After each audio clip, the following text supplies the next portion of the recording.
Saya lama banget ke-trigger dengan teman kantor. Iya, nggak apa-apa, nggak apa-apa.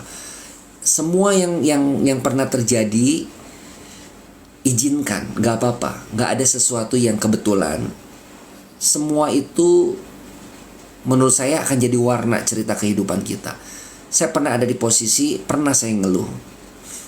Kok kenapa ya saya ngalamin seperti ini? Tapi saya pikir gini, bukan saya pikir sih, sekarang saya bilang gini, kalau saya dulu nggak izinkan itu terjadi dalam hidup saya dan saya nggak berdamai dan nggak saya terima, saya nggak bisa cerita seperti ini dan saya nggak bisa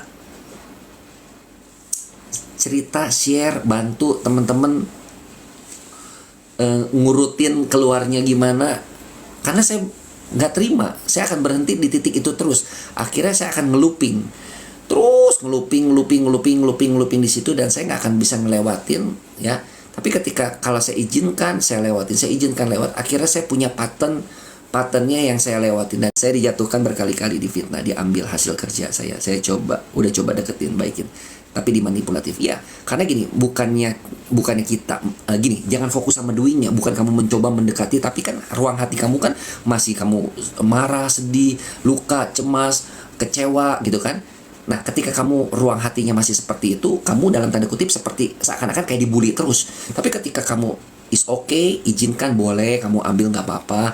Itu kan hasil saya, kamu akui itu hasil kamu, is okay, nggak apa-apa. Kamu mulai tenang, kamu nggak reaktif, tapi kamu responsif. Kamu mulai masuk ke dalam, netral, sadar diri, sadar nafas. Kamu bersyukur dengan apa yang kamu punya. Kamu syukur nafas, syukur lihat, syukur dengar, syukur rasa. Terima kasih. Terus kamu mulai tadi masuk sembahyang, muji, menyembah, terus masuk lebih deep masuk.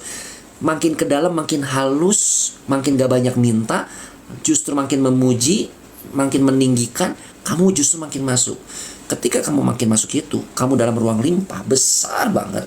Kamu balik lagi nih, masuk lagi nih di kondisi dunia kerja kamu. Ya, kamu datang seakan-akan seperti tidak terjadi apa-apa.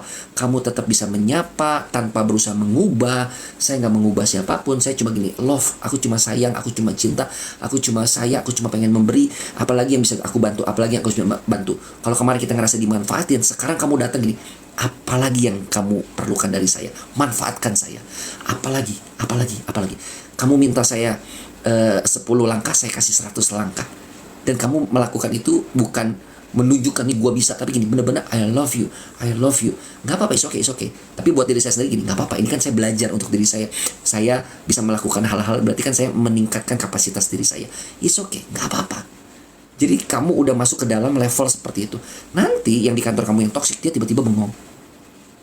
Mereka bisa tiba-tiba gini, kok gue jadi gak enak ya, kok dia baik banget ya.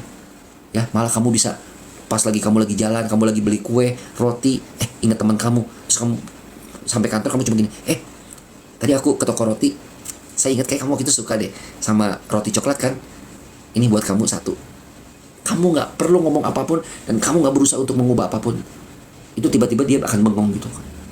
What? Gitu. Mungkin dia nangis di situ. Oh no, gitu kan. Gila gitu. Dia tiba-tiba langsung, tapi kamu nggak usah berharap apapun, tapi tiba-tiba dia cuma datang ke meja kamu. Gua boleh ngomong sesuatu nggak? Oh iya, apa? Ada yang mau dibantu lagi? Enggak, gue cuma mau bilang maafin gue ya, kalau selama ini gue ngebully lu. Semakin kamu nggak berharap apapun, semakin kamu melepas, mengizinkan itu, justru sesuatu yang terbalik yang akan datang sama kamu. Yes, itu loh.